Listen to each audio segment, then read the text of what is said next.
الحمد لله الذي كفى وسلام على عباده الذين اصطفى أما بعد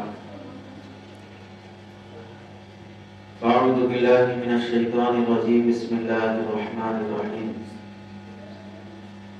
أولم نعمركم ما يتذكر فيه من تذكر وجاءكم النذير صدق الله العظيم اللهم صل على سيدنا محمد وعلى آل سيدنا محمد وبارك وسلم اللهم صل على سيدنا محمد وعلى آل سيدنا محمد وبارك وسلم اللهم صل على سيدنا محمد وعلى آل سيدنا محمد وبارك وسلم میرے محترم عزیزوں بزرگوں اور دوستوں، آپ حضرات کو یہاں جمع کرنے کا مقصد ہے کہ جو مسلمانوں میں علم دین کی جس قدر ضرورت ہے ایک مسلمان ہونے کی نسبت سے، اس کو جتنا نالج ہونا چاہیے وہ نالج آج کے مسلمانوں میں نہیں ہے۔ اس کی اہمیت اور اس کی ضرورت بتانے اور اس پر آپ کو آمدہ کرنے کے لیے جمع کیا گیا۔ قرآن مجید کی آیت میں اللہ رب العزت ارشاد فرماتے ہیں اولم نعمرکم، کیا ہم نے تم کو اتنی لمبی عمر نہیں دی، ما یتذکر فیہ، جس عمر میں آپ لوگ کچھ سیکھ لیتے، کچھ سمجھ لیتے، کچھ نصیحت حاصل کر لیتے، کچھ یاد کر لیتے۔ وجاءکم النذیر، یہاں تک کہ تمہارے پاس آخرت سے، جنت کے بارے میں، جہنم کے بارے میں ڈرانے والے بھی آئے، نبی کی شکل میں آئے، علماء کی شکل میں آئے، بزرگوں کی شکل میں آئے اور تم کو آخرت، قبر، جہنم ان سب چیزوں سے ڈرایا۔ یہ آیت اللہ تعالیٰ کب نازل تو نبی کریم صلی اللہ علیہ وسلم پہ ہو گئی، لیکن یہ بات اللہ تعالیٰ کب بولیں گے بندوں سے؟ انسان جب مر جائے گا، اللہ کے سامنے حشر کے میدان میں کھڑا ہوگا، اس کی بدعمالیاں، اس کے گناہ، اس کی نافرمانیاں، جس کی وجہ سے اس کا ٹھکانہ جہنم اسے دکھائی دے گا، تب اس وقت اللہ تعالیٰ سے کہے گا اللہ ہم کو اتنا سب معلوم نہیں تھا، واپس بھیج دیے تو اب ہم ایک اچھے انسان کے بچے بن کے آتے، اب شریف بن کے آتے، اب جو پڑھنا ہے وہ پڑھ لیں گے، پوری عمل کر کے ایک اچھے مسلمان بن کے آتے۔ تو اللہ تعالیٰ فرمائیں گے یہی کام کرنے کے واسطے تو آپ کے پاس نبی آئے تھے کہ آپ کو بتا کر، سمجھا کر، پڑھا کر ایک اچھے انسان بنانا بول کے، یہی کام کرنے کے واسطے تو آپ کے پاس نبیوں کے بعد نبیوں کے وارثین علماء آئے تھے آپ کو بتانے کے واسطے۔ تو اس وقت کہاں چلی گئی تھی عقل، کہاں بزی تھے؟ اب واپس جانے کو نہیں، اب جو گناہ، جو بدعمالیاں ہیں اس کی وجہ سے سزا بھگتنا پڑے گا۔ جیسے مثال کے طور پر آپ لوگ جو فلائٹ سے سفر کیے ہیں،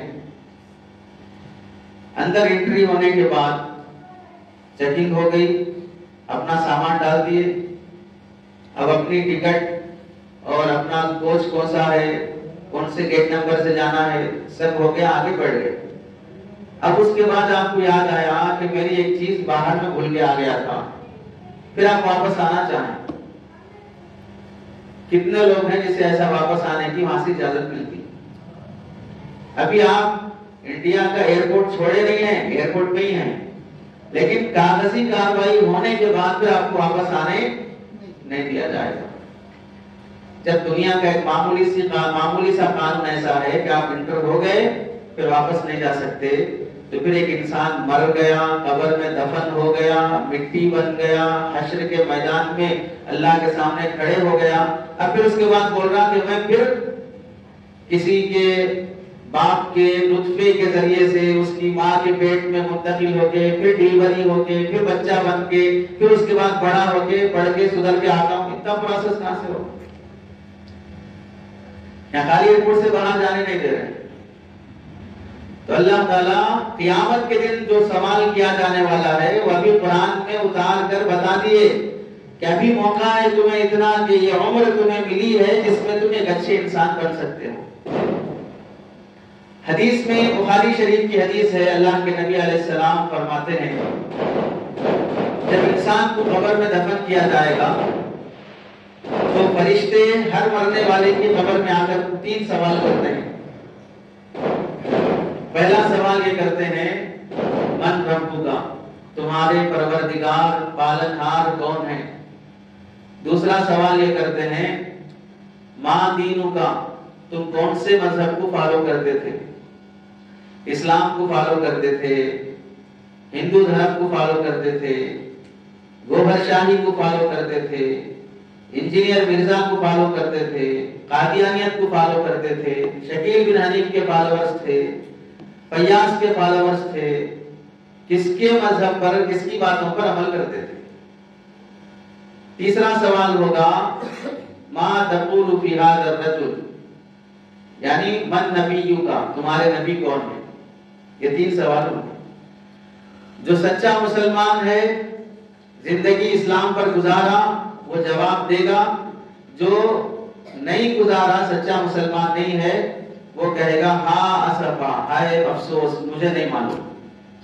تو اس وقت فرشتے جب اس کی کھدائی کریں گے قبر میں، جب پٹائی ہوگی تو فرشتے ایک جملہ بولیں گے. کیا بولیں گے؟ لا دریت ولا تلیت. یہ بخاری شریف کی حدیث ہے. لا دریت، یہ دین کیا چیز ہے، نبی کیا چیز ہے، اللہ کیا چیز ہے، اسلام کسے بولتے ہیں. لا دریت، تم نے جاننے کی کوشش نہیں کی. ولا تلیت، اور نہ جاننے والوں کے ساتھ رہ کر تم نے سدھرنے کی اور معلومات حاصل کرنے کی کوشش کی. اس حدیث سے کیا سمجھ میں آیا؟ فرشتے جب اسے سزا دیں گے تو وہ سزا دیتے ہوئے تو شراب پی کے آیا، تو جھوٹ بول کے آیا، تو زنا کر کے آیا، تو سود کھا کے آیا، تو رشوت لے کے آیا، اس واسطے تجھے ہم کوڑے مار رہے ہیں، یہ نہیں بولیں گے. لا تریتا، تو معلوم کیوں نہیں کیا کہ دین کیا چیز ہے، جاننے کی کوشش کیوں نہیں کیا. یا کم از کم اتنا تو کرتا کہ جو لوگ جاننے والے تھے تمہاری قوم میں ان کے ساتھ رہتا، ان کے ساتھ اٹھتا بیٹھتا، تاکہ ان کے ساتھ رہتے ہوئے بھی چھوٹی چھوٹی بنیادی معلومات تو آ جاتی آدمی کو. میڈیکل اسٹور میں کام کرتے کرتے ڈاکٹر کی پرچی دیکھ کے یہ گولی وہ گولی یہ دوائی دیتے دیتے 10 سال کے بعد میڈیکل اسٹور والا ہی اسپیشلسٹ بن جاتا. اب لوگ جو ہے ڈاکٹر کے پاس جانا چھوڑ دیتے، سیدھے میڈیکل اسٹور جا کے سر کی درد کی دوا دو، پیٹ کی درد کی دوا دو، کھانسی کی ٹینک دو، سب کیش سے اٹھا کے دے دیتا. کہاں سے سیکھا؟ ڈاکٹر کی پرچی پڑھتے پڑھتے پڑھتے آدھا ڈاکٹر بن گیا. یا جو پرانا پیشنٹ رہتا، سالوں سے بیماری، لمبی بیماری چل رہی ہے، یہ ڈاکٹر کو دکھایا، وہ ڈاکٹر کو دکھایا، یہ حکیم صاحب کو دکھایا، وہ حکیم صاحب کو دکھایا، بیماریوں کا علاج کراتے کراتے کراتے وہ بیمار بھی آدھا ڈاکٹر بن جاتا. اسے بھی معلوم آتا کہ آپ ڈاکٹر یہ گولی دیتا، یہ حکیم صاحب یہ حلوہ دیتے، وہ حکیم صاحب یہ ٹانک دیتے.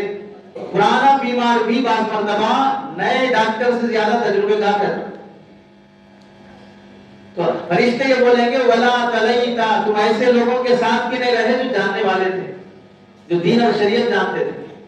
حضرت لقمان علیہ السلام کی نصیحتوں میں سے ہے کہ بیٹا علماء کی صحبت میں بیٹھا کرو، اللہ تعالیٰ ان پر جو رحمت نازل کرتے ہیں اس رحمت کا حصہ تمہیں بھی ملے گا.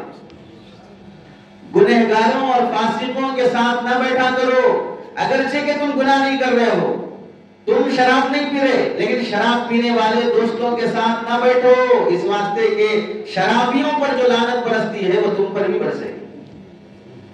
مفت کے مجرم بن جاؤ گے، مفت کے گنہگار بن جاؤ گے.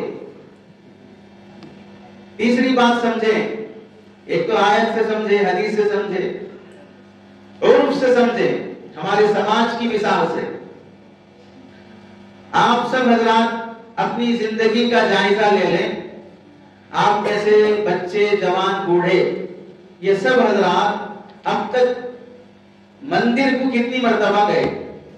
پوجا کرنے نہیں، دیکھنے کے واسطے کیا چلتا مندر میں بول۔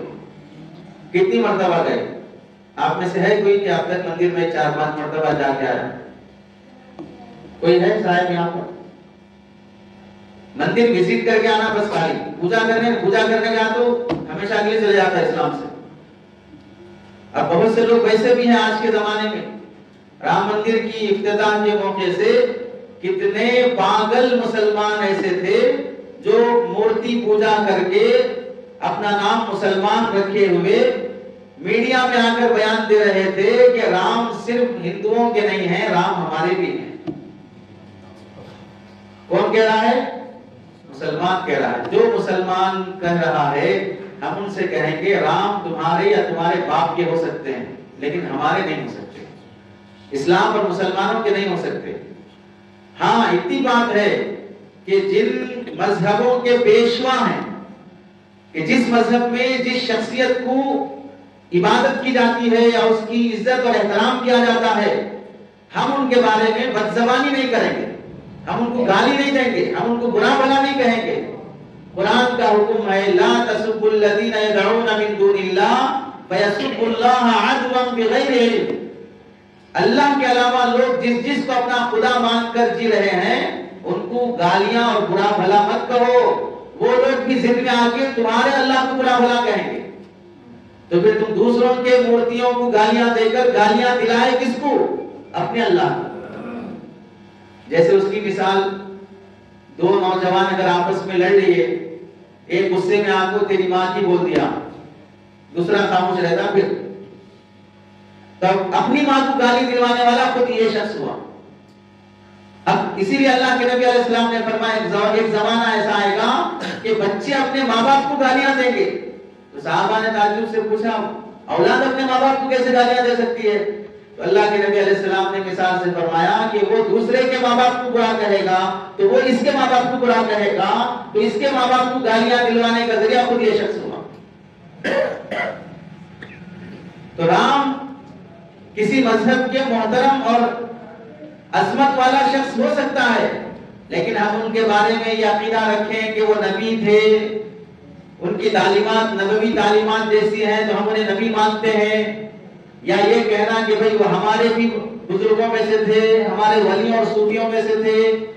کسی انسان کو نبی ماننے کا یا کسی انسان کو نبی ہونے سے انکار کرنے کا حق ہم میں سے کسی کو حاصل نہیں ہے۔ اللہ نے جن کو نبی بنایا ان کے بارے میں ہم نبی ہونے کا عقیدہ رکھتے ہیں، اور جن کو نبی نہیں بنایا ہم ان کو نبی نہیں مانتے ہیں۔ اب اسی واسطے کوئی آدمی یہ نہیں کہہ سکتا کہ 1,24,000 انبیاء ہی آئے تھے، 1,24,000 سے ایک زیادہ بھی نہیں، ایک کم بھی نہیں۔ کریکٹ فگر کوئی انسان نہیں بتا سکتا، اس واسطے کہ کریکٹ فگر اللہ تعالیٰ نے کسی حدیث میں نہیں بتائی ہے، کریکٹ فگر ضعیف حدیثوں میں آیا ہے، اس واسطے اسی لیے کہتے ہیں تقریباً، کم و بیش، اس واسطے کہ کریکٹ فگر اللہ کے علاوہ کسی کو نہیں معلوم۔ تو جو نبی نہیں ہے ان کو ہم نبی نہیں بنا سکتے، اور جو نبی ہیں ان کو نبی ہونے سے نکال نہیں سکتے۔ تو مشرکوں سے متعلق شرک کے بارے میں ابھی حال میں بہت سے لوگ شرک کی پوجا کرتے ہوئے، مورتی پوجا کرتے ہوئے لوگوں کو ہمدردی اور رواداری کی دعوت دے رہے کہ ہم بھارت میں رہتے ہیں، ایک دوسرے مسلمانوں کے ساتھ بہت احترام سے رہنا ہے، غیروں کے ساتھ بھی اچھے تعلقات رہنا ہے۔ اتنے اچھے تعلقات رہنا کہ ہمارا اسلام بھاڑ میں جان دو، ہمارا ایمان جان دو، ہم غیروں کے ساتھ اچھے رہیں گے، ہم مورتی پوجا کر کے بھی مسلمان باقی رہیں گے، ہم ان کے سامنے ہاتھ ٹیک کے ماتھا ٹیک کے پوجا کر کے بھی مسلمان باقی رہیں گے۔ ایک مشرک کے بارے میں ہم اس کو جہنمی کافر نہیں کہہ سکتے، لیکن شرک سے اتنا لگاؤ ہو جانا کہ آدمی کافر کو اپنا بنانے کے چکر میں خود کافر بن گیا، اس کی اسلام اجازت نہیں دیتا۔ بات ہو رہی تھی آپ میں سے کتنے لوگ مندر گئے ہیں؟ نہیں گئے۔ ہندو دھرم کو سمجھنے کے واسطے آپ میں سے کتنے لوگ ہیں جو گیتا یا رامائن پڑھے ہیں؟ نہیں پڑھے۔ ہندو دھرم کو سمجھنے کے لیے آپ کتنی مرتبہ کسی پجاری کے ساتھ بیٹھ کر ہندو دھرم کے لیکچر آپ نے سنا ہے؟ نہیں سنا۔ تو ہندو دھرم صحیح ہے غلط ہے بول کے آپ کہاں سے سنیں؟ ان کے مذہب کی کتابیں نہیں پڑھے، ان کے پجاریوں کے ساتھ نہیں بیٹھے، ان کی مندر میں نہیں گئے، تو وہ مذہب صحیح ہے غلط ہے بول کے فیصلہ کہاں سے کرے؟ ایک سوال۔ دوسرا سوال، ہماری مسجدوں میں غیر مسلم بھائی کتنی مرتبہ آئے مسجد دیکھنے واسطے؟ ہفتے میں ایک بار کوئی نہ کوئی غیر مسلم بھائی آتے رہتے ہیں، مہینے میں ایک بار آتے رہتے، مسجد دیکھ کے جائیں گے، نماز کیسا پڑھتے دیکھیں گے، مسجد میں کیا کیا ایکٹیویٹیز ہوتے دیکھیں گے، امام صاحب کیا کرتے دیکھیں گے۔ ہر ہفتہ، ہر دن، ہر مہینہ، ہر سال غیر مسلم بھائی آپ کی مسجدوں میں آتے رہتے ہیں؟ ہم تو دیکھا نہیں آتے ہیں زیادہ۔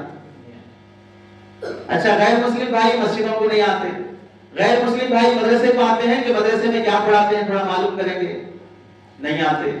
غیر مسلم قرآن حدیث بخاری شریف قرآن مجید پڑھتے ہیں کہ اسلام میں کیا ہے ہم تھوڑا معلومات کریں گے؟ کتنے غیر مسلم ہیں جو قرآن پڑھتے ہیں؟ مسلمان نہیں پڑھ رہا تو غیر مسلم کہاں سے پڑھے گا؟ مسلمان نہیں پڑھ رہا حدیث کی کتاب تو غیر مسلم کہاں سے پڑھیں گے؟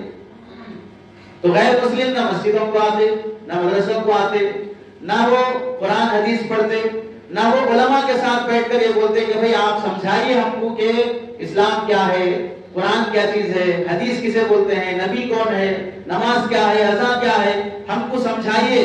یہ غیر مسلم بھائی علماء کے ساتھ بیٹھ کر یا ہمارے دین کا کام کرنے والے دعوت تبلیغ کے ساتھیوں کے ساتھ بیٹھ کر کتنے غیر مسلم بھائی اسلام سمجھنا چاہتے ہیں؟ ہوا آپ کے ساتھ کبھی کہ روزانہ ایک غیر مسلم ہفتے میں 2-4 مہینے میں 8-10 نہیں ہوا؟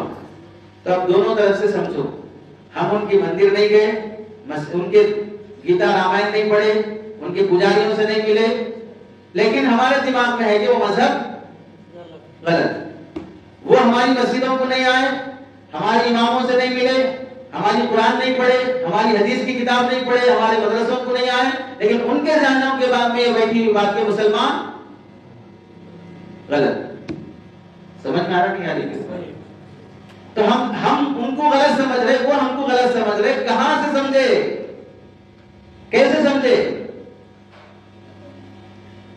سمجھنے کے طریقوں میں سے ایک طریقہ یہ ہے کہ ہم ہندوؤں کو دیکھ کر، ان کی ایکٹیویٹیز کو دیکھ کر، ان کی حرکتوں کو دیکھ کر سمجھیں گے وہ غلط کر رہے ہیں۔ وہ ہماری ایکٹیویٹیز کو دیکھ کر، ہمارے رہن سہن کو دیکھ کر یہ سمجھ رہے ہیں کہ یہ لوگ غلط ہیں۔ ہمارا عمل ان کو بتا رہا ہے کہ مثال کے طور پر اگر کوئی مسلمان مارکیٹ میں بیٹھ کر جھوٹ بول کر دھوکہ دے کر بزنس کر رہا ہے تو غیر مسلم کو نہیں معلوم کہ ان کے مذہب میں جھوٹ دھوکہ حرام بول کے لکھا ہے نہیں لکھا، وہ نہیں معلوم، لیکن جب وہ دیکھ رہا ہے کہ مسلمانوں میں سے 60% مسلمان، 50% مسلمان یا 40% مسلمان جھوٹ اور دھوکے سے بزنس کرتے ہیں تو یہ سمجھے گا کہ ان کے مذہب میں ایسا ہی سکھاتے ہیں، اس واسطے 40% مسلمان ایسے ہی رہتے ہیں۔ اگر وہ یہ گمان نہیں کرتا تو کیا آپ لوگوں نے کہیں نہیں سنا کہ کتنے شہر ایسے ہیں جہاں پر غیر مسلم بھائی ان کے محلوں میں اگر کوئی گھر کرائے کو ہے تو غیر مسلم اپنا گھر مسلمان کو کرائے پہ دینے کے لیے تیار نہیں ہوتا، اپنی ملکی غیر مسلم مسلمان بھائی کو کرائے پر دینے تیار نہیں ہوتا، ان سے بزنس کرنے انہیں قرضہ دینے کے واسطے تیار نہیں ہوتا۔ کیوں ایسا کیوں بیٹھا، اس کے دل میں کیوں خیال آئے؟ ہمارے عمل کو دیکھ کے ایک بات یہ بول سکتے ہیں ہم حضرات کے ان کے پجاریوں نے ان کو بتایا کہ اسلام غلط ہے، جیسے کہ ہمارے علماء نے ہم کو بتایا کہ ہندو دھرم غلط ہے۔ تو ہمارے علماء بتانے کی وجہ سے یا ہمارے بزرگان دین بتانے کی وجہ سے ہم ان کو غلط سمجھ رہے ہیں اور ان کے پجاری ان کو بتانے کی وجہ سے وہ غلط سمجھ رہے ہیں، یہ ایک بات ہو سکتی ہے، لیکن کتنے لوگ وہ ہیں جو پجاریوں سے سن کر غلط سمجھے ہیں اور کتنے لوگ وہ ہیں جو مسلمانوں کی ایکٹیویٹیز کو دیکھ کر غلط سمجھ رہے ہیں۔ یہاں سے ایک بات معلوم ہوگی، اسلام کیا ہے، اللہ کے نبی کیسے ہیں، مسلمانوں کو کیا ہدایات کیا تعلیمات دی جاتی ہے، اسلام اچھا مذہب ہے یا خراب مذہب ہے، اس کی نمائندگی کرنے والا مسلمان ہے۔ اگر مسلمان اپنی زندگی میں ایک اچھا مسلمان بن کے رہتا تو اس کی اچھے مسلمان بننے کی نمائندگی سے غیر مسلم بھائی ہمارے دلوں میں محبت بیٹھتی، ان کے دلوں میں ہماری محبت بیٹھتی، وہ ہم سے نفرت کرنے والے نہیں ہوتے۔ اب آپ بتائیے کتنے مسلمان ایسے ہیں جو جھوٹ بول کر بزنس کرتے ہیں، کتنے مسلمان ہیں جو دھوکہ دیتے ہیں، کتنے مسلمان ہیں جو قرضہ لینے کے بعد واپس نہیں کرتے ہیں. اور یہ بات جب غیر مسلموں کے ساتھ واسطہ پڑے گی تو ظاہر سی بات ہے غیر مسلم مسلمان سے نفرت نہیں کرے گا بلکہ مسلمان سے بھی کرے گا، اسلام سے بھی کرے گا. مسلمان سے بھی نفرت کرے گا، اسلام سے بھی نفرت کرے گا. تو ہمیں ایک اچھا مسلمان بننے کے لیے دین کیا بولتا ہے، اسلام کیا بولتا ہے، اللہ اور اس کے رسول کیا فرماتے ہیں، یہ جاننا اور سیکھنا ہمیں بہت زیادہ ضروری ہے. اسی واسطے آپ حضرات میں سے جو علماء کی صحبت میں رہ کر، بزرگوں سے تعلق رکھ کر یا دعوت و تبلیغ سے جڑ کر جو کچھ دینداری آئی ہے، اس دینداری کی وجہ سے آدمی وہ گناہ نہیں کرتا جو نیک بننے سے پہلے کرتا، وہ حرام کام نہیں کرتا جو اس راستے میں نکلنے سے پہلے کر رہا تھا. وہ کہاں سے آیا؟ سیکھنے کی وجہ سے وہ برائیاں ختم ہوتی چلی گئی. اور سیکھے کب ہیں؟ بچپن میں نہیں، بڑی عمر میں ہی. جیسے دعوت تبلیغ میں جانے والے جو احباب ہیں 5 سال کے بچے کو لے جاتے ہیں، 3 سال کے دودھ پیتے بچے کو لے جاتے ہیں، بڑی عمر میں ہی جاتے ہیں. اللہ تعالیٰ بڑی عمر میں ہی ان کو نیک ماحول میں رکھ کر تربیت کرتے ہیں، جس کی وجہ سے نکلنے سے پہلے وہ آدمی شرابی تھا، نکلنے سے پہلے سود لیتا تھا، مٹی کا کاروبار تھا، حرام کی چٹیاں چلاتا تھا، جو بھی کر رہا تھا اب اسے اللہ کے راستے کی برکت سے، علماء کی صحبت سے سمجھ میں آیا. اب وہ شخص صرف چند دن کی، 4 مہینے کی، 40 دن کی بات ہے کہ اس میں حرام کاموں سے توبہ کرنے کی توفیق مل جاتی ہے. تو سیکھنا، علم سیکھنا، دین معلوم کرنا، یہ بنیادی چیز ہے عمل کرنے کے لیے. اگر نہیں سیکھے گا تو عمل کی بھی توفیق نہیں ہوگی. اب سیکھنے کے راستے کیا ہیں؟ دیکھیے، سیکھنے کے 2 راستے ہیں. ایک مدرسوں کے ذریعے سے سیکھتے ہیں، دوسرا اسکولوں کے ذریعے سے سیکھتے ہیں. تعلیم حاصل کرنا اور پڑھنا جب بولا جاتا ہے تو مدرسوں میں ایڈمیشن لے کے پڑھتے یا اسکولوں میں ایڈمیشن لے کے پڑھتے. مدرسوں میں ایڈمیشن لے کے پڑھنے والوں کی تعداد 2%، اسکولوں میں ایڈمیشن لے کے پڑھنے والوں کی تعداد 98%. اب یہ 2% ادھر ہو گئے، 98% ادھر ہو گئے. اب اسکولوں اور کالجوں میں جو سیکھا جاتا ہے اس کے ذریعے سے ڈاکٹر، انجینئر، لائر جو بننا ہے وہ بنیں گے. مدرسوں میں جو سیکھا جاتا ہے اس کے ذریعے سے حافظ، عالم، مفتی جو بننا ہے وہ بنیں گے. دونوں کی لائن الگ الگ ہو گئی. ادھر 98% جو طبقہ اسکولوں میں جا رہا ہے اس کے دل و دماغ میں اس کے ٹیچر، اس کے ماں باپ سب یہی بٹھاتے ہیں پڑھ لیا تو اچھی نوکری آتی، پڑھ لیا تو اچھی چھوکری آتی، پڑھ لیا تو اچھی جاب ملتی، پڑھ لیا تو خود جی سکتا، کما سکتا، 20 بچوں کو پال سکتا. یہ دماغ تو پڑھنے کے بعد تو ایک اچھا انسان بنے گا، قوم کی خدمت کرے گا، جنت ملے گی، اللہ راضی ہو جائیں گے. آپ میں سے کتنے لوگ ہیں بتائیے جو اپنے بچے کو اسکول، کالج، گورنمنٹ بھیجتے ہوئے یہ بولتے بیٹا اگر تو اسکول میں فرسٹ آیا تو اللہ تجھے جنت دیتے؟ کتنے لوگ ہیں جو یہ بول کے بھیجتے؟ اگر تو مارکس 100 کو 100 لے کے آیا تو اللہ تعالیٰ تیرے کو قبر کے عذاب سے بچا لیتے. دور دور تک خیال بھی نہیں آتا میرا بچہ 100 کو 100 لے آیا تو قبر کے عذاب سے بچتا ہو. کیا معلوم ہوا؟ اسکول اور کالج کی پڑھائی سے پڑھانے والے کو بھی یہ خیال نہیں ہے کہ اس کے ذریعے سے آخرت بننے والی ہے، اس کے ذریعے سے جنت ملنے والی ہے. اور جب مدرسوں میں پڑھنے کے لیے آتے ہیں تو ان کو پڑھنے کی فضیلت یہ بیان کرتے ہیں کہ بیٹا اگر تم پڑھ لو گے تو اللہ تعالیٰ تمہارے ذریعے سے یہ خاندان کی سفارش کرا کر ان کو جنت میں بھیجاتے ہیں. بیٹا اگر تم پڑھ لو گے تو تمہارے پیروں کے نیچے فرشتے بڑھ بھی جاتے ہیں. بیٹا اگر تم پڑھ لو گے تو تمہارے ذریعے سے جتنے لوگ دین کے راستے پہ آتے ان سب کے نیک کاموں کا ثواب اللہ تعالیٰ تمہیں دیں گے. تو ادھر پڑھنے کی فضیلت بھی شروع ہوتی ہے آخرت کے ثواب سے، آخرت کے انعامات سے. اور یہاں اسکولوں میں پڑھنے والا اگر کوئی شخص ایک فضیلت بھی نہیں بول سکتا کہ بیٹا اگر تو پڑھ لے گا تو اللہ کے نبی علیہ السلام کے ہاتھوں سے جام کوثر ملے گا. کوئی اسکول والا یہ بول کے اسکول چلاتا ہے؟ اگر چلاتا بھی ہے تو اسے مینٹل ہاسپٹل میں ایڈمٹ کر دینا چاہیے، کیونکہ اسے برے برے خیالات آ رہے، غلط غلط وسوسے آ رہے. اسکول اور کالج پڑھاتے ہوئے یہ بول رہا کہ اگر تم 10th کے ایگزام میں فرسٹ آ گئے تو اللہ کے نبی علیہ السلام تمہیں اپنے ہاتھوں سے جام کوثر پلائیں گے. تو اب آپ بتائیے، سیکھنے کے 2 لائن ہو گئے. اب آپ میں سے جتنے لوگ بیٹھے ہیں یہ 98% میں سے ہیں یا 2% میں سے ہیں آپ لوگ؟ اپنے اوپر لے کے بولو. اب تک خوابوں میں سن رہے تھے نا, اب اپنے اوپر لو کہ 98% میں سے ہیں ہم لوگ یا 2% میں سے ہیں؟ کس میں سے ہیں؟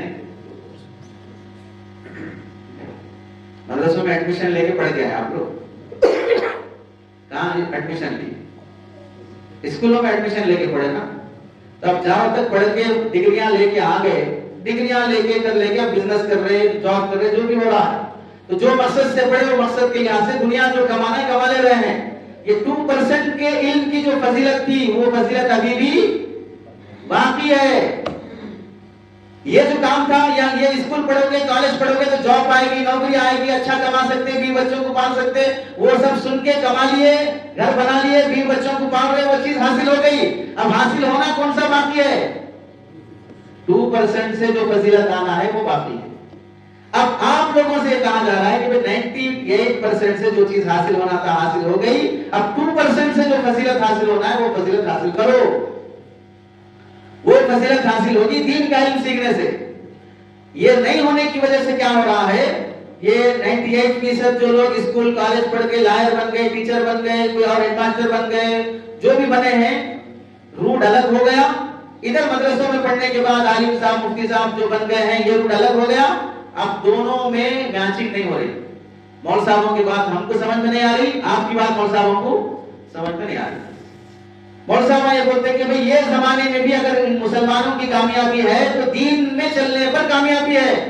اور 98% لوگ بول رہے ہیں کہ پہلے پیسہ رہا تو کامیابی ہوتی,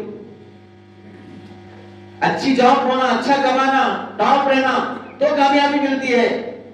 دونوں کی بات سمجھ میں نہیں آ رہی. اسی واسطے یہ 98% پڑھا ہوا تنخواہ مول صاحبوں کو رائے دیتا کہ آپ کچھ ہنر سیکھ لو. حافظ تو بن گئے, عالم تو بن گئے, لیکن ٹیلرنگ کی, وہ الیکٹریشن کی, وہ کچھ اور سیکھ لیا تو اپنی بھی بچوں کو پال لے سکتے نا. 98% تنخواہ پڑھ کے الیکٹریشن بنا, پڑھ کے ٹیلر بنا, پڑھ کے تاجر بنا, اس لائن میں وہ خود کتنا کامیاب ہے وہ نہیں دکھ رہا ہے. 98% تنخواہ پڑھ کر جاب کر رہا ہے, پیسے کما رہا ہے, اسے کلمہ نہیں آتا, رسول نہیں معلوم, اللہ نہیں معلوم. اس 98% طبقے کو مسلمان بنانے کی فکر نہیں ہے. یہ 2% طبقے کو کارپینٹر اور الیکٹریشن بنانے کی فکر ہے. میری بات نہیں سمجھ میں آ رہی شاید. یہ رائے دیتے نہیں دیتے مول صاحب کو, کچھ تو پہلو اور بولو. مسجدوں میں کیا تنخواہ ملتی, مدرسوں میں کیا تنخواہ ملتی. بڑی شراب, یعنی ہمدردی سے بولتے لوگ, ہم آپ کی بھلائی کے واسطے بول رہے ہو. کیا بھلائی کے واسطے بول رہے؟ مسجد میں امام صاحب جو نماز پڑھا رہے ہیں ان کی تنخواہ مثلا سمجھو 9,000 10,000 روپے رکھے کہ 9-10,000 روپے جو دینے والے ہیں یہ گاؤں کے فقیراں دے رہے. کون دے رہے یہ تنخواہ؟ امام صاحب کی یہ تنخواہ کون دے رہے ہیں؟ گیٹ کے پاس جو بھیک مانگنے واسطے بیٹھتے وہ فقیراں دے رہے, یا مسجد میں نماز پڑھنے کے لیے جو آ رہے وہ دے رہے, چندے کے ذریعے سے آنے والے دے رہے ہیں. ان میں سے ان کے بچے UK US میں جاب کریں گے, اپنے ذاتی مکان رہیں گے, 2-2 4-4 ملکوں میں ان کا بزنس چلے گا, ہوٹل چلائیں گے, کپڑے کی دکان چلائیں گے, اپنی بیٹی کی شادی میں 25 لاکھ خرچہ کریں گے, اور اپنے بچے کو پڑھنے کے واسطے لندن 25 لاکھ روپے 20 لاکھ روپے خرچہ کر کے بھیجائیں گے. کورٹ کچہری میں کیسز چل رہے ہیں تو وکیلوں کو ہزاروں روپے کھلائیں گے. چھوٹی سی بیماری بھی آ گئی تو اسپیشلسٹ ڈاکٹر کے پاس ٹریٹمنٹ کرانے کے لیے یہاں سے حیدرآباد جائیں گے, بنگلور چنئی جائیں گے. سب کاموں کے واسطے پیسے رہیں گے, لیکن ان فقیروں کے پاس اگر نہیں ہے تو امام صاحب کو دینے نہیں رہیں گے. تو اب امام صاحب کو بولیں گے کچھ سیکھ لو, فائدہ ہوتا. سیکھنا امام صاحب کو نہیں ہے, سیکھنا یہ بولنے والے کو ہے. یہ دونوں میں گیپ آ جانے کی وجہ سے علماء کی بات عوام نہیں سمجھ رہی, عوام کی بات علماء نہیں سمجھ رہے. یعنی عوام سمجھ رہے کہ ہماری بات علماء کی سمجھ میں نہیں آ رہی, ہم ان کی بھلائی کے لیے بول رہے, بالکل لوگ نہیں سمجھ رہے. اللہ کے بندوں, ایک شخص یہاں امام بن کر نماز پڑھانے واسطے کھڑا, وہی شخص تھوڑی دیر کے بعد روڈ پہ ٹھیلا لگا لے کے, بنڈی لگا لے کے ناریل بیچنے واسطے کھڑا. اپنے امام کو ایسا امام بنانا چاہتے ہو جو ٹھیلا لگا کر ناریل بیچنے والا ہو, اپنے امام کو ایسا بنانا چاہتے ہو جو آٹو چلانے والا ہو, اپنے امام کو ایسا بنانا چاہتے ہو جو کپڑے کی دکان میں بیٹھ کر کپڑے پھاڑ کے کاٹ کے بیچنے والا ہو, اپنے امام کو قرآن حدیث والا بنانا نہیں چاہتے، اپنے امام کو بازاری بنانا چاہتے ہیں۔ یہ گیپ کیسے آ گیا؟ یہ 98% طبقے کی ذہن سازی صرف جو ہوئی ہے پیسہ، بس پیسہ کمانے کی مشین بننا۔ تو اب دعوت دی جا رہی ہے کہ واپس آؤ، 2% طبقے کو جو فضیلت اللہ نے دی ہے وہ فضیلت حاصل کرنے کی کوشش کرو۔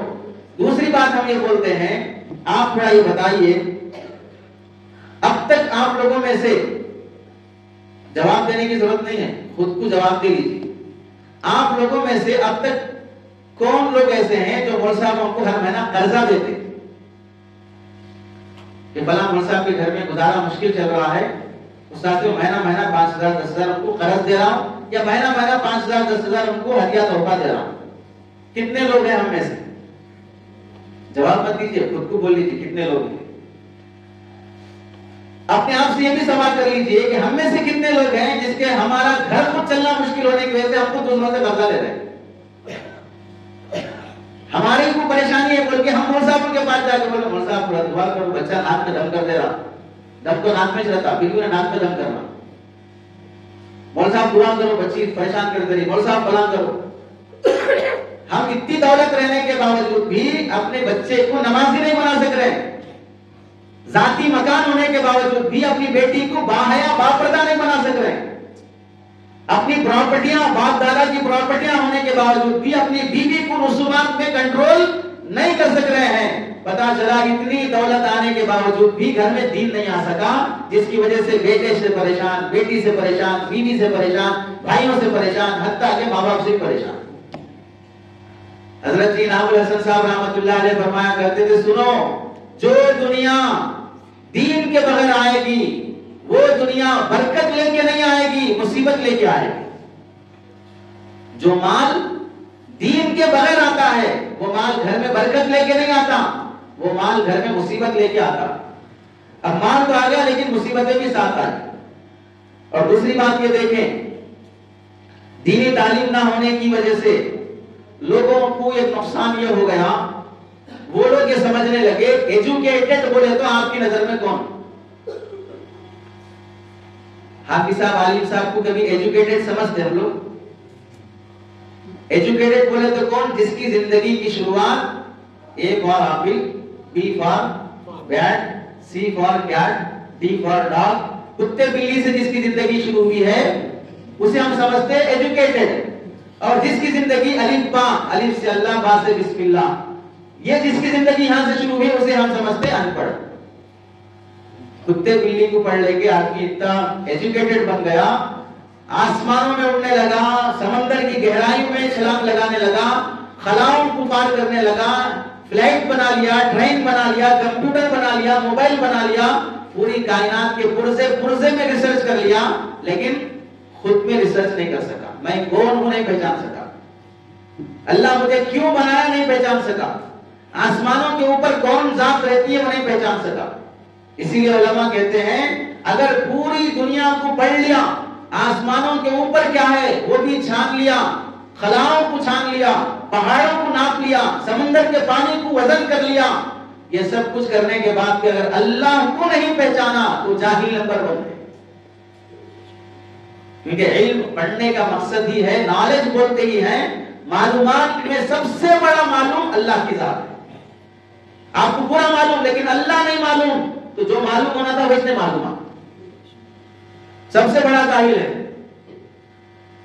اب ہمیں دین معلوم نہ ہونے کی وجہ سے ایجوکیٹڈ جو CA کیا ہو، B.Com کیا ہو، فارمیسی کیا ہو، یہ سب لوگ ایجوکیٹڈ ہوں گے، لیکن علم جس کو اللہ اور اس کا رسول علم بولتے ہیں، قرآن کا حدیث علم ہے، حدیث کا علم ہے، اور ان سے جو ماخذ فقہ کا علم ہے، اسے اللہ کے رسول علم بولتے ہیں، اور اسے جاننے والوں کو ایجوکیٹڈ اللہ کا رسول بولتا ہے۔ اور ہم بولتے ہیں وہ لوگ مول صاحبوں کو کیا معلوم کرتا، اس واسطے مول صاحبوں کو بچی دینے بھی تیار نہیں ہوتے، داماد بنانے بھی تیار نہیں ہوتے۔ اور سکون سے کون جلا وہ دیکھ لیجیے آپ، سکون سے کون جلا دیکھیے۔ خالی ایک فون میرے پاس ہے تو ایک صاحب پوچھتے آپ کا بزنس کیا ہے، آپ کا بزنس کیا ہے، یعنی ایک فون رہا تو بھی بڑا بزنس رہا ہے تو ایک فون بھی نہیں رہ سکتا۔ اور اپن جھوٹ بول کے حرام سے دھوکے سے جیسا بھی کما کے چار پیڑھیوں کے واسطے بھی حرام ڈھونڈ کے رکھ لے سکتے ہیں، لیکن نہیں پوچھنا۔ امام صاحب سے ہم کیا پوچھیں گے؟ اتحیات میں بیٹھنا تھا، اٹھ کے کھڑا ہو گیا، کیا کرنا؟ سجدے سے پوچھیں گے۔ روزے میں غلطی سے حلق سے پانی نکل گیا، نیچے اتر گیا، روزہ ہے نہیں ہے؟ مسواک کر سکتے کیا روزے میں؟ یہ پوچھیں گے۔ کبھی یہ پوچھیں گے میں جو بزنس شروع کرنے جا رہا ہوں وہ بزنس حلال ہے حرام ہے؟ یہ بزنس کا پروسیس یہ ہے، ایک کمپنی کا بائلاس یہ ہے، ایک کمپنی کے رولز یہ ہیں، میں پارٹنرشپ میں بزنس کرتا ہوں تو پارٹنرشپ کے رولز کیا ہیں، میں سلیپنگ پارٹنر میں رہنا چاہ رہا ہوں، میں ورکنگ پارٹنر بن کے رہنا چاہ رہا ہوں، پروفٹ کیا پرسنٹیج سے لینا پڑتا؟ بزنس کے لیے پوچھیں گے۔ امام صاحب کو اپنی دکان پہ بلا کے تھوڑا برکت کے واسطے دعا کر کے جاؤ، امام صاحب کو بلا کے برکت کی دعا کرا لیں گے، برکت کی تعویذ لے لیں گے، برکت کا فریدہ لے لیں گے، برکت کے توبرے لگا کے جمع کر لیں گے، لیکن وہ امام صاحب سے اپنے بزنس کا بیلانس بتا کر یہ جائز ہے ناجائز ہے وہ پوچھنے تیار نہیں ہوں گے۔ امام صاحب کا وظیفہ ہونا، امام صاحب کے مسئلے نہیں ہونا، امام صاحب کی دعا ہونا، امام صاحب کے مسئلے مسائل نہیں ہونا۔ تو کیا مطلب ہوا؟ ہمیں برکت آئے حرام سے آئے یا حلال سے آئے، اس کی ہمیں کوئی ضرورت نہیں ہے۔ اس واسطے دیکھ لیجئے مول صاحبوں کو بلا کے یا مدرسے کے بچوں کو بلا کے ہم گھر کی اوپننگ پہ قرآن خوانی کراتے، ملگی شروع کرے دکان قرآن خوانی کرائیں گے، لیکن وہ گھر بنانے کے واسطے جو پیسہ کمایا وہ حلال سے کمایا حرام سے کمایا وہ مول صاحب سے پوچھنا نہیں چاہیں گے۔ اگر پوچھے بھی یا پوچھنے سے پہلے ہی مول صاحب خود اپنی طرف سے بول دیے تو بولیں گے مول صاحب ہوتا ٹائپ جینا بولے تو کہاں سے ہوتا؟ ہم صحابہ تو نہیں ہے نا، ہم ولی تو نہیں ہے نا، کہاں سے ہو سکتا؟ یعنی گویا کہ ہم یہ بولنا چاہ رہے ہیں جو اسلام اللہ نے ہم کو دیا ہے وہ اسلام 1400 سال پہلے والے مسلمانوں کے واسطے تھا۔ اب یہ جو نئے ڈیولپمنٹ ایریا میں جی رہے ہیں اور ترقی یافتہ کنٹریز میں جی رہے ہیں، ٹیکنالوجیز کے زمانے میں جی رہے ہیں، ان کے لیے اسلام نہیں چلے گا۔ ان کو ماڈرن اسلام چاہیے، ماڈرن مولوی چاہیے، ماڈرن قرآن چاہیے جو ہماری منشا کے مطابق، ہماری سوچ کے مطابق ہم کو مسئلے مسائل بتائیں۔ زبان سے نہیں بول رہے لیکن ہماری ایکٹیویٹیز بتا رہے یہ بولنا چاہ رہے ہیں۔ اور ایک بات یہ بھی دیکھیں، دین کا علم نہ ہونے کی وجہ سے کتنے مسلمان وہ ہیں جن کو اسلام کے بارے میں اتنے ڈاؤٹس پیدا ہو گئے، اندر سے ان کو خود بے چینی ہے کہ میں مسلمان ہوں کہ نہیں، دین کی کوئی بات سمجھ میں نہیں آ رہی۔ اب یوٹیوب تو آ گیا ہے تو ہر شخص اگر تھوڑا بہت دین کا مزاج ہے تو ہر حولے شولے کو سننا شروع کر دیا، جس کا بھی بیان ہو اس کا بیان سن رہا ہے، ہر داڑھی والے کو سمجھ رہا ہے کوئی مفتی صاحب رہیں گے بولے، جیسے ہر برقعے والی عورت مسلمان نہیں ہوتی، بہت سے غیر مسلم بھی برقعے میں آتے ہیں، ہر مسجد کو آنے والا نمازی نہیں ہوتا، بہت سے چور بھی مسجد کو آتے ہیں، چپل چرانے واسطے آتے ہیں، تو ہر مسجد کو آنے والا دیکھ کے سمجھے بھائی نماز کے پابند ہے، نئے چپل دیکھ کے آیا سے مسجد کو نہیں۔ تو ایسے ہی ہم لوگ یہ سمجھ رہے ہیں کہ جو بھی یوٹیوب پہ آ رہا ہے صحیح بول رہا ہوں۔ اب بہت سے نوجوان وہ ہیں آپ کے یہ کمٹھانا، وہی ہے نا کمٹھانا، یہاں پر ہیں لیکن پڑوس ملک کے کھولا ہے انجینئر مرزا، اس کے سبسکرائبرز ہیں بیٹھے یہاں سے سنتے رہتے ہیں۔ کون ہے وہ شخص؟ انجینئر ہے۔ انجینئر کا کام کیا ہے؟ باتھ روم بنانے کا پلان بناؤ، واش روم کا پلان بناؤ، یہ گندگی کہاں سے جانا، پائپ کہاں ٹھسانا مار وہ سوچو، یہ دیوار میں کھڑکی کہاں رکھنا وہ دیکھو۔ جس کا کام گاڑی مٹی کا ہے وہ قرآن حدیث لے کے بیٹھ گیا تو سمجھ رہے بہت بڑا کارنامہ کر دیا۔ اس سے بڑا ظالم کوئی شخص نہیں ہو سکتا کہ دنیا کا قانون، ہر ملک کا قانون یہ ہے کہ آپ ایک میڈیکل اسٹور چلانا ہے تو بی فارمیسی کیے بغیر اگر تم میڈیکل اسٹور کھولے اتنی دھکائی ہوتی کہ بیٹا نیچے نہیں بیٹھ سکتے، اتنی دھکائی ہوتی۔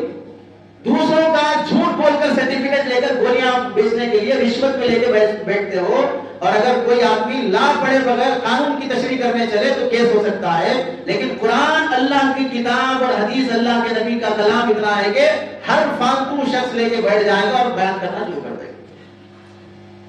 اور پھر بولیں گے کیا قرآن حدیث پر جاگیرداری صرف علماء کی ہے کیا؟ یہی بات تم ملک کو کیوں نہیں بولتے کہ کیا دوائیاں بیچنے کا حق صرف بی فارمیسی کیے ہوئے لوگوں کو، کیا ہم کیوں نہیں بیچ سکتے؟ علاج ٹریٹمنٹ کرانے کا حق صرف ڈاکٹروں کو ہے کیا ہم کیوں نہیں علاج کرا سکتے؟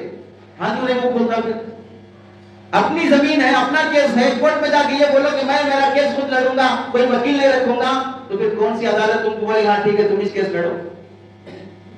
اپنا کیس لڑنے کے لیے وکیل رہنا پڑتا ہے۔ تو ہم قرآن مجید کو سمجھنے کے لیے ایرے غیرے سے سمجھ لیں گے، اور جو سمجھائے گا اسے صحیح سمجھ کر اپنے محلے کے امام صاحب سے جو 9 سال 15 سال مسجدوں میں مدرسوں میں رہ کر اپنے گھر بار کو چھوڑ کر دال روٹی کھا کر مشقتوں کے ساتھ محنت کے ساتھ استادوں کی جوتیوں میں پڑھ کے جو قرآن حدیث محنت سے پڑھا ہے، ان مولوی صاحب کے پاس آ کے بولیں گے آپ غلط بول رہے ہیں، انجینئر صاحب صحیح بول رہے ہیں۔ وصیت نامہ لکھ کے مر جائیں، جب میرا انتقال ہو جائے تو میری جنازے کی نماز انجینئر صاحب آ کے پڑھائیں۔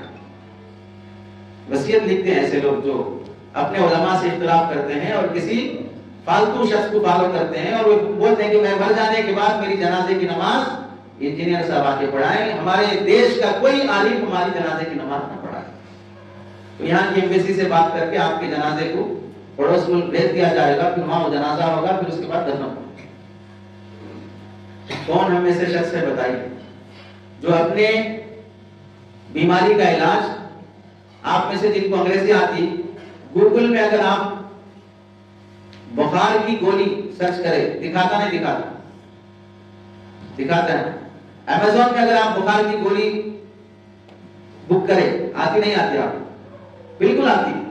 آپ میں سے کتنے لوگ ہیں بخار، سر میں درد، بی پی، شوگر، ان سب کی گولیاں ڈاکٹر کو دکھائے بغیر آن لائن سرچ کر کے بک کر کے منگا لے؟ ہے کوئی؟ نہیں ہے۔ کیوں نہیں ہے؟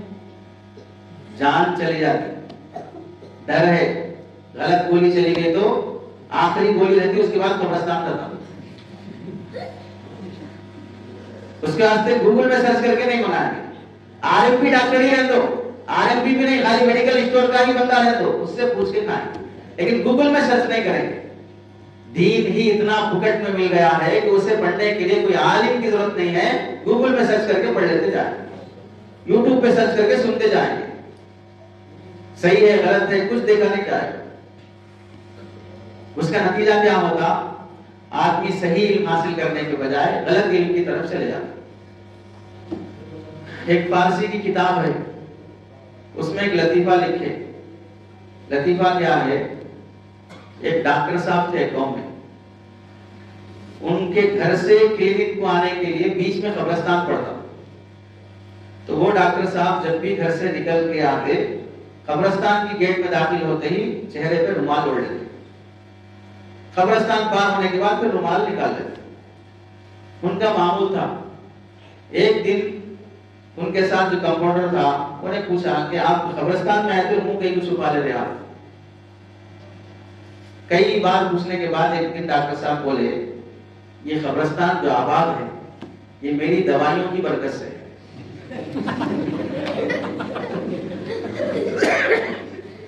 قبرستان جو آباد دکھ رہا ہے میرے علاج کی برکت سے ہے۔ تو اس واسطے یہاں سے جاتے ہوئے میرے کو شرم آتی، میرے پاس آ کے علاج کرا لے کے جلدی اللہ کو پیارے ہو گئے۔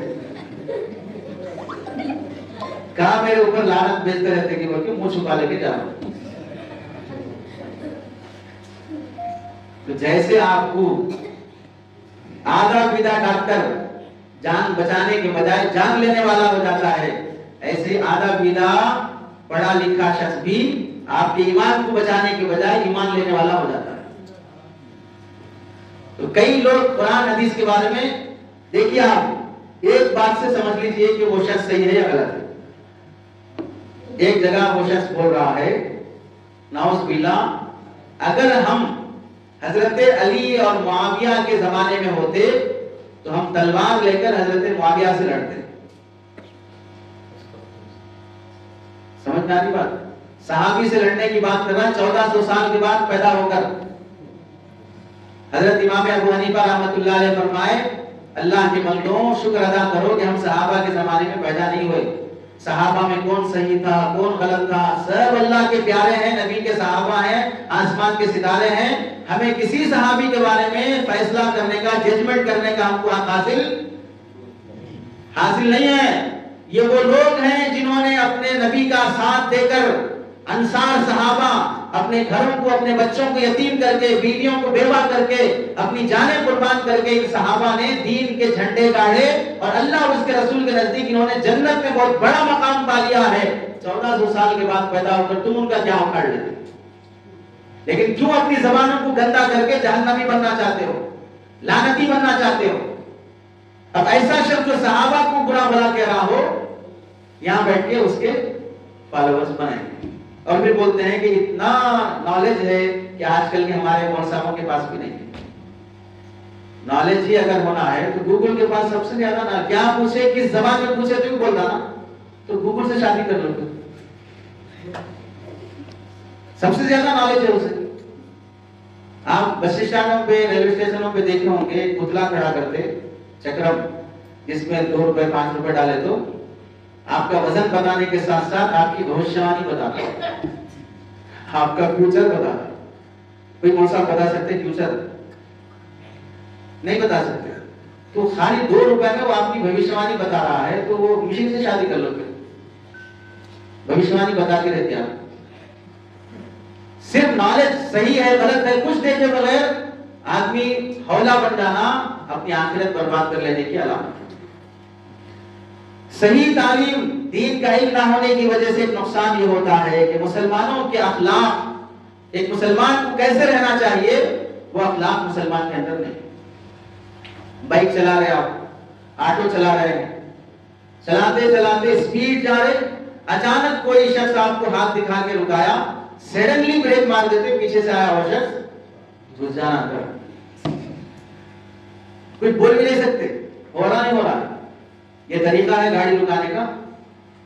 نو پارکنگ لکھا ہوا رہتا لیکن بڑی شرافت کی جا کے جا کے گھساتے گاڑی، کہیں بھی لکھے نو پارکنگ. یہاں ڈسٹرب ہوتا بول کے لکھے نا. کتنی مسلمانوں کی دکانیں اور ہوٹلیں ہیں اچھا چلتی ہے لیکن پارکنگ کا کوئی پلان نہیں ہے، وہاں ٹرافک 15 منٹ جام رہتی. آپ لوگ حیدرآباد آئے، جو مشہور ہوٹل ہے وہاں کی دیکھ لو. آپ کی وہ مشہور ہوٹل کے سامنے سے آپ گزریں گے 15 منٹ خوب ٹرافک لگی رہتی ہے. جب تیری دکان چل رہی ہے تو ٹرافک جام ہونے سے روکنا بچانا بھی تیری ذمہ داری. کہاں یہ دین سیکھا مسلمان؟ شادی بیاہ کر رہا ہے مسلمان، جوڑا جہیز لے رہا نہیں لے رہا ہے. عورتیں شادی بیاہ میں رسومات کر رہی نہیں کر رہی ہیں. سانجہ کی رسم، قومیس کی رسم، منہ دکھائی کی رسم، گود بھرائی کی رسم، جمعگی کی رسم، جنازے کی رسم، مر گئے تو کی رسمیں، پیدا ہوئے تو کی رسمیں. کون سا کام نہیں ہے بتائیے جس میں حتیٰ کہ ختنہ کرے تو بھی رسم کرے؟ کیا ہے ختنہ میں؟ ایک جنگ جیت رہی ہے. ختنے میں ایک جنگ جیت کیا ہے؟ کیا اس میں بھی رسم کرے؟ اور غورم شرم کی بات ہے، لڑکی بالغ ہوئے تو بھی دعوت کرے. شرم کی جگہ بھی شرم نہیں ہے آخر. آپ بتائیے یہ کس وجہ سے؟ دین کی تعلیم نہیں ہونے کا نقصان. اسلام مسلمانوں کو اخلاقی اقدار کچھ معلوم نہیں ہو رہے کہ میں صحیح کر رہا ہوں غلط کر رہا ہوں. دین کی تعلیم نہ ہونے کا ایک نقصان یہ ہوتا ہے تنہائیوں میں آدمی کے اللہ کا خوف دل سے نکل جاتا. جتنے نوجوان ہیں سب کے ہاتھ میں اینڈرائڈ موبائل ہے، گھر پہ چادر اوڑھ کے سونے کے بعد اکیلے میں موبائل یوز کر رہا ہے. دل پہ ہاتھ رکھ کے بولو کہ وہ موبائل جو اسکرین پہ دیکھ رہا ہے وہ قرآن کی آیتیں پڑھ رہا ہے یا گندی فلمیں اور تصویریں دیکھ رہا ہے؟ آج کا جوان تنہائی میں جو موبائل یوز کر رہا ہے، اگر اللہ نہ کرے اسی حالت میں اس کا انتقال ہو جائے جس گندی حالت میں وہ موبائل دیکھتے ہوئے سو رہا ہے، تو پھر اس کا حشر کل قیامت کے دن جہنمیوں میں ہو سکتا ہے. اتنی گھٹیا چیزوں کے ساتھ اس کی رات گزر رہی. آپ یاد رکھ لیجئے، جو نوجوان رات کو سوتے وقت موبائل اپنے سرہانے رکھ کے سوتا ہے وہ روزانہ گناہ کر کے سوتا ہے.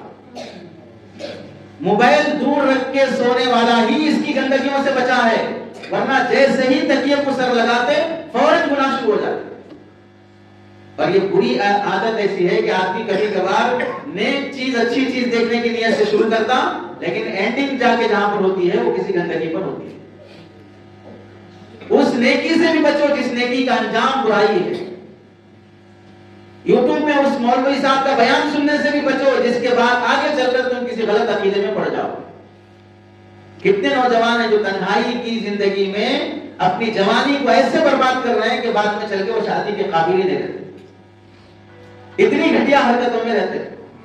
کتنے نوجوان ایسے ہیں جو شادی ہونے کے بعد بھی بازو بیوی لیٹی ہوئی ہے لیکن بیوی میں دلچسپی نہیں آ رہی ہے, گندی فلموں میں دلچسپی لگی ہوئی ہے.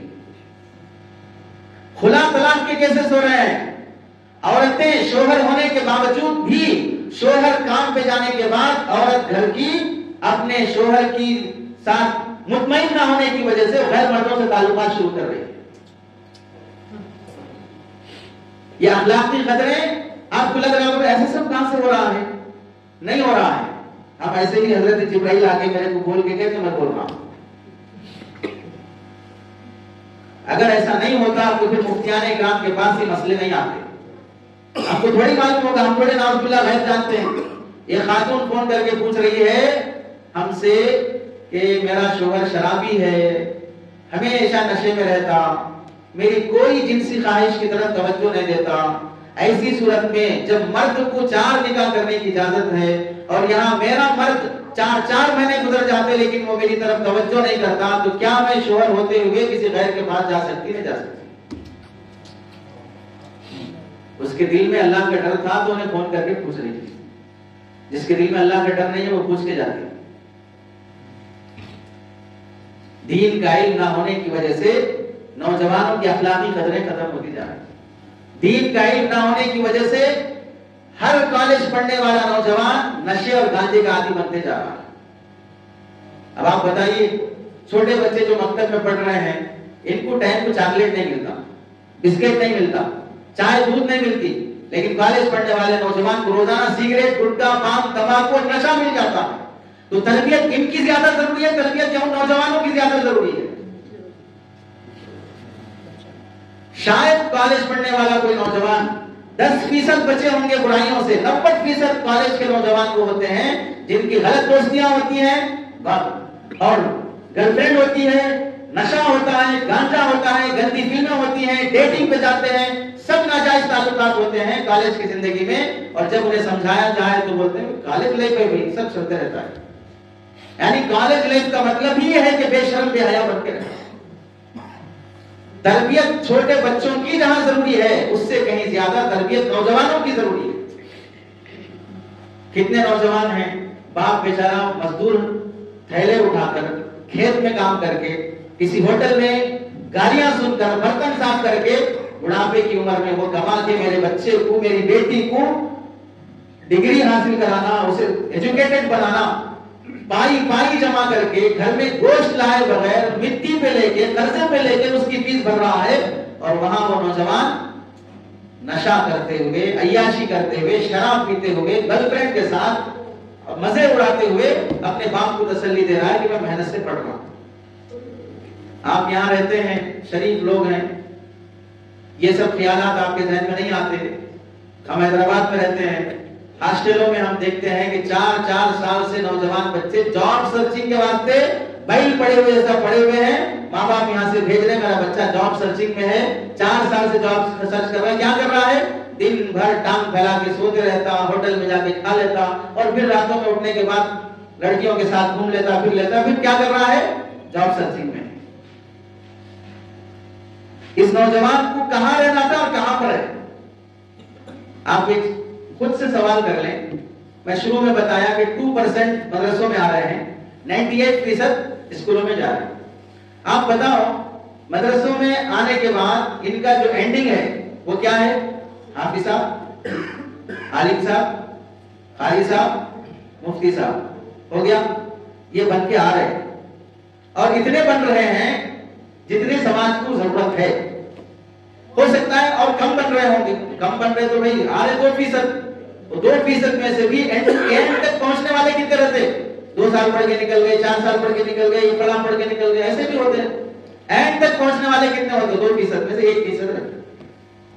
آپ ادھر بتاؤ 98% اسکول اور کالجز میں جا رہے ہیں، تو 98% اسکول کالج میں جانے کے بعد ان کا جو اینڈ ہے پروفیسر بننا، ٹیچر بننا، ڈاکٹر بننا، لائر بننا، انجینئر بننا، پائلٹ بننا، سائنٹسٹ بننا، یہ ان کے اس میں ہے، آئی پی ایس میں آنا، آئی ایس میں آنا. آپ بتائیے 98% بچے اسکول کالج جانے کے بعد آپ کے اس کمٹھانا شہر میں کتنے مسلمان ہیں جو آئی پی ایس ہیں، کتنے مسلمان ہیں جو آئی ایس ہیں، کتنے مسلمان ہیں جو M B B S, M D, D M کر چکے ہیں، ایم ایس کر چکے ہیں، کتنے مسلمان ہیں جو لا پڑھ چکے ہیں، کتنے مسلمان ہیں جو کسی شہر کے جج بنے ہوئے ہیں، ایس آئی ہیں، ایس پی ہیں، کتنے مسلمان ہیں؟ کیا پڑھ رہے ہیں؟ 98% ہیں.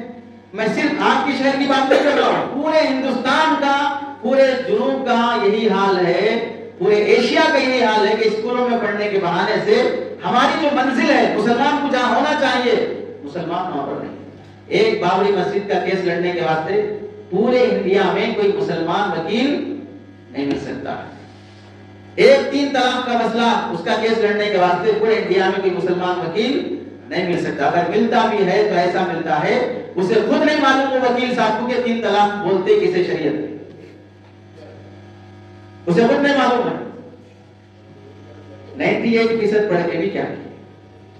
ادھر 2% دین کا علم حاصل کرنے کے بعد ایسی قربانی کے ساتھ 5,000 دیتے، 8,000 دیتے، 10,000 دیتے، وہ صبر سے لیتے ہوئے اپنے علاقے کو سنبھال کر، بچوں کو مکتب پڑھا کر، خواتین میں اجتماع کر کے، نوجوانوں کو ساتھ لے کر پورے علاقے کو سنبھالنے کے لیے تیار ہو جاتا ہے. وہ 2% میں سے طبقہ جو نکلتا ہے قربانیوں کے ساتھ قوم کے دین کو سنبھالنے کے لیے تیار ہو جاتا ہے. کتنی قدر ہمیں کرنا چاہیے تھا دین کا علم. آپ سمجھیے، آپ نے سنا حضرت عمر رضی اللہ عنہ کے حوالے سے، حضرت عمر رضی اللہ عنہ فرمایا کرتے تھے لا یبیع فی سوقنا من لم یتفقہ فی الدین. ہمارے اس بازار میں بزنس کرنے کی اجازت اس آدمی کو نہیں ہے جو دین سیکھے بغیر، بزنس کے مسائل سیکھے بغیر یا بزنس کرنے آ گیا مارکیٹ سے خالی ہو جائے. اور ہم میں سے کون لوگ ہیں حتیٰ کہ بزنس چھوڑو، شادی کرتے ہیں، 25 سال کا ہو گیا جوان، ادھر 18-19 سال کی ہو گئی، شادی کرتے ہیں. کتنے ماں باپ ہیں سچائی سے بتائیں، کتنے ماں باپ ہیں جو اپنے جوان بچے کو بتایا کہ شادی کے بعد کا دین کیا ہوتا ہے، بیوی کے حقوق کیا ہیں، سسرال کے حقوق کیا ہیں، بھی شادی ہونے کے بعد سالیوں کے ساتھ کیسا تعلق ہونا چاہیے، اپنے ماں باپ کے ساتھ کیسا رہنا چاہیے، ٹائم کتنا دینا چاہیے، تربیت کیسی ہونی چاہیے. ہمارے نوجوان لڑکوں لڑکیوں کی شادی تو کمپلسری ہے. ہر آدمی بزنس مین تو نہیں بن سکتا، لیکن ہر آدمی شادی تو کرتا ہے. ایک ہی کرتا ہے تو غنیمت، 2-4 کی تو ہمت بھی نہیں کر سکتا. لیکن کیا وہ دین سیکھ کر، شادی کا دین سیکھ کر، کتنی مائیں ہیں جو اپنی بیٹی کو یہ بتا رہی ہوں کہ شادی کے بعد شوہر کے ساتھ کیسے رہنا، سسرال کے ساتھ کیسے رہنا، نند دیورانی جٹھانی کے ساتھ کیسے رہنا، جیٹ اور دیور کے ساتھ کیسے رہنا. کتنی مائیں ہیں جو اپنی بچیوں کو شادی کا دین بتا کر بھی شادی کرتے ہوں.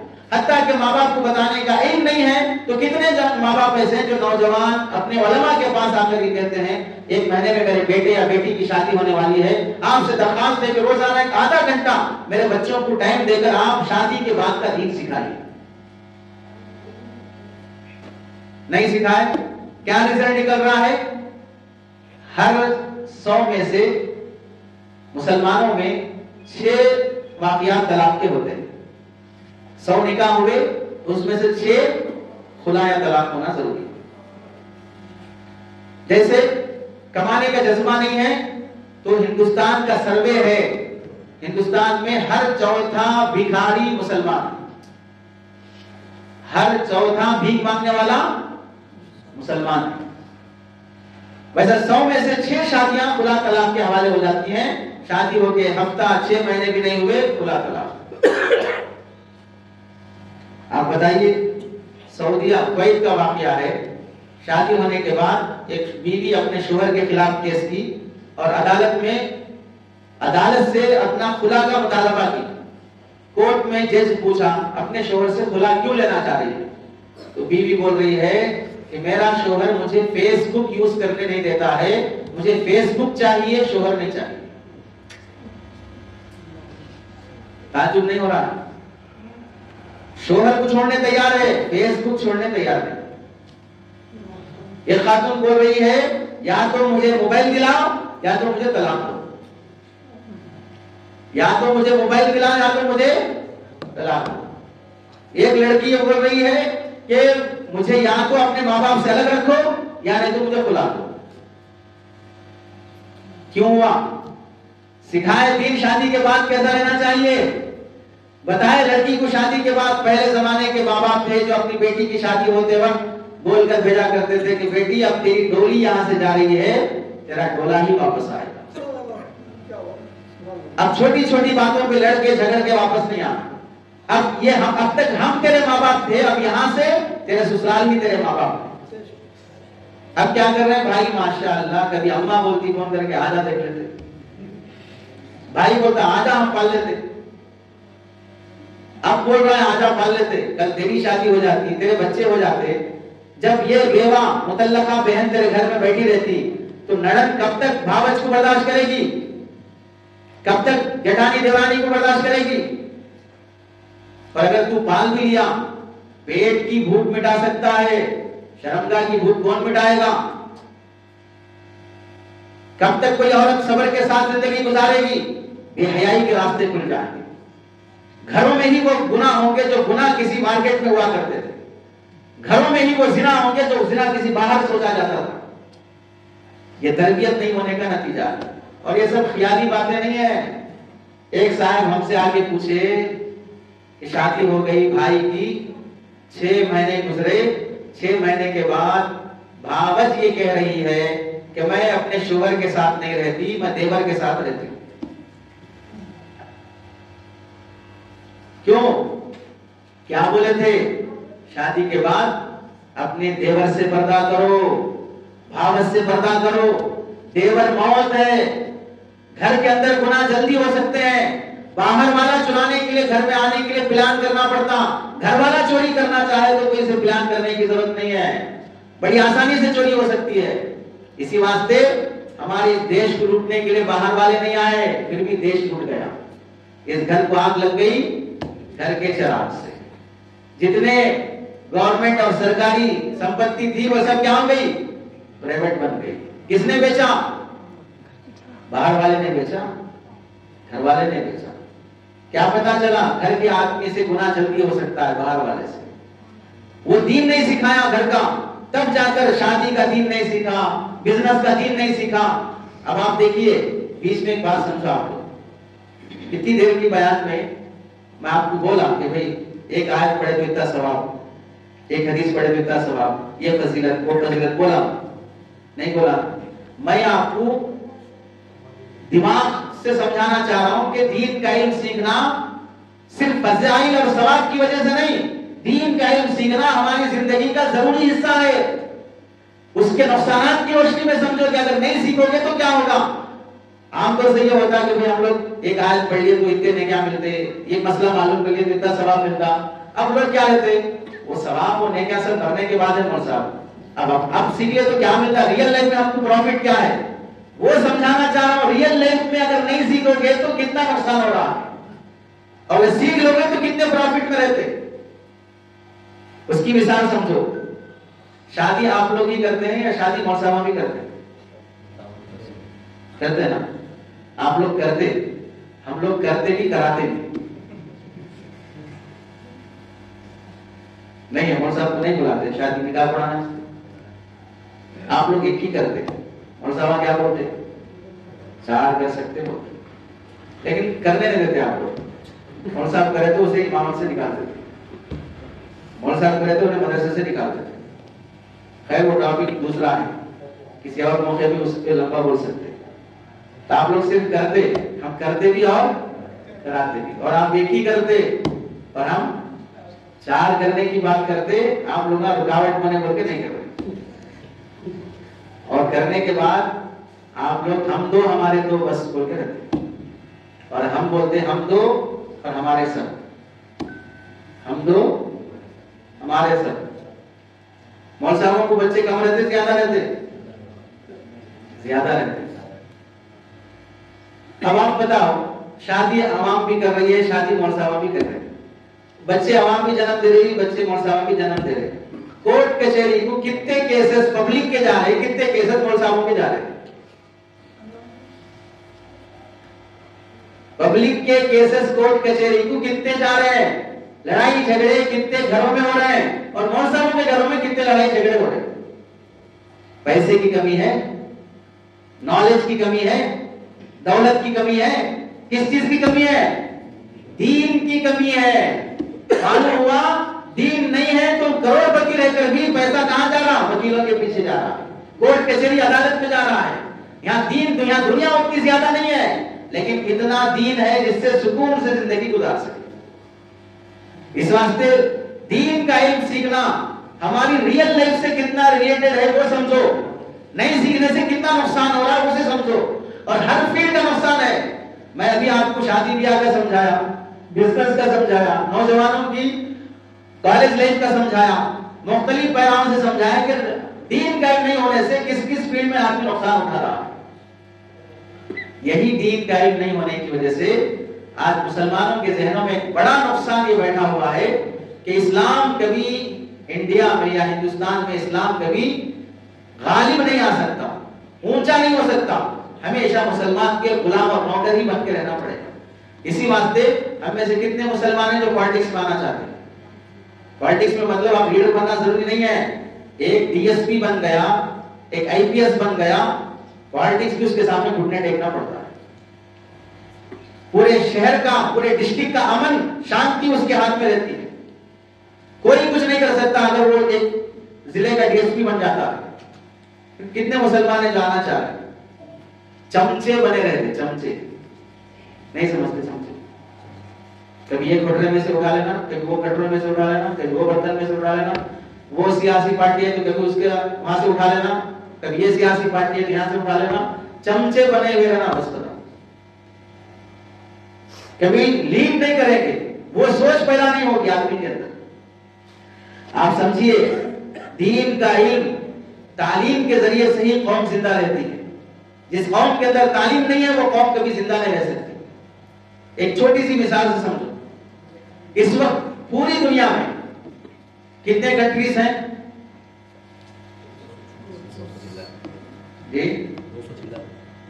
چلر پر 1 روپے 2 روپے سے کنٹریز میں بھی 1 روپے کا کنٹری میں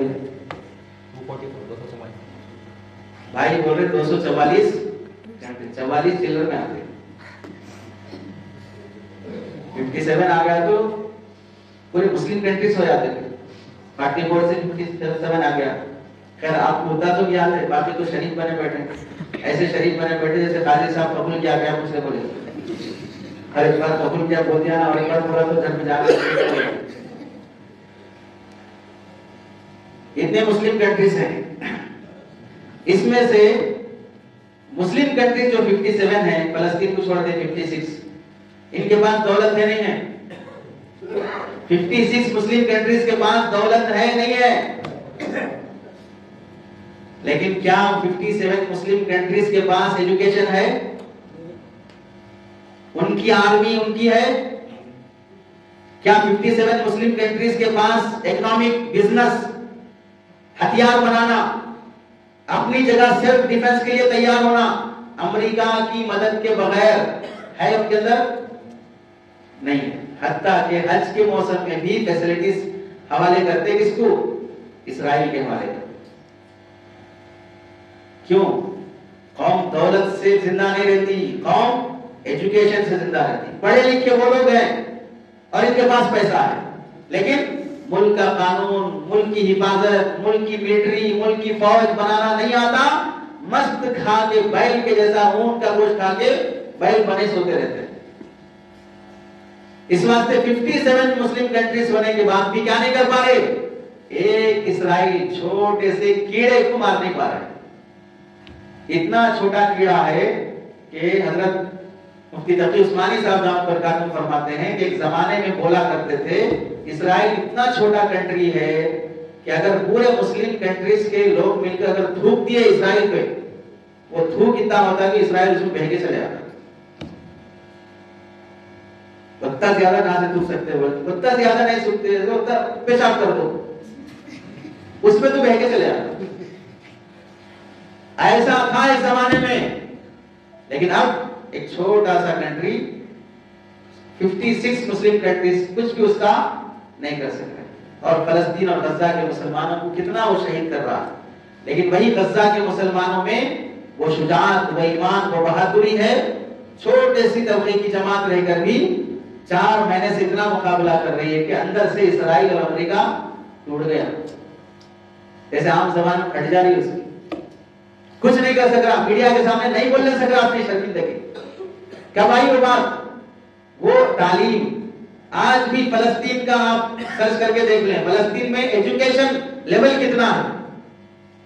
حال میں آپ لوگوں نے بھی دیکھا ہوگا کتنی بمباری ہوئی، کتنے میزائل برسے، کتنی مسجدیں، 400 سے زائد مسجدیں شہید ہو گئی، 35,000 مسلمان شہید ہو گئے، 60,000 مسلمان زخمی ہیں، 5 لاکھ مسلمان بے گھر ہو گئے، 2 لاکھ عورتیں بے گھر زندگی گزار رہی ہیں.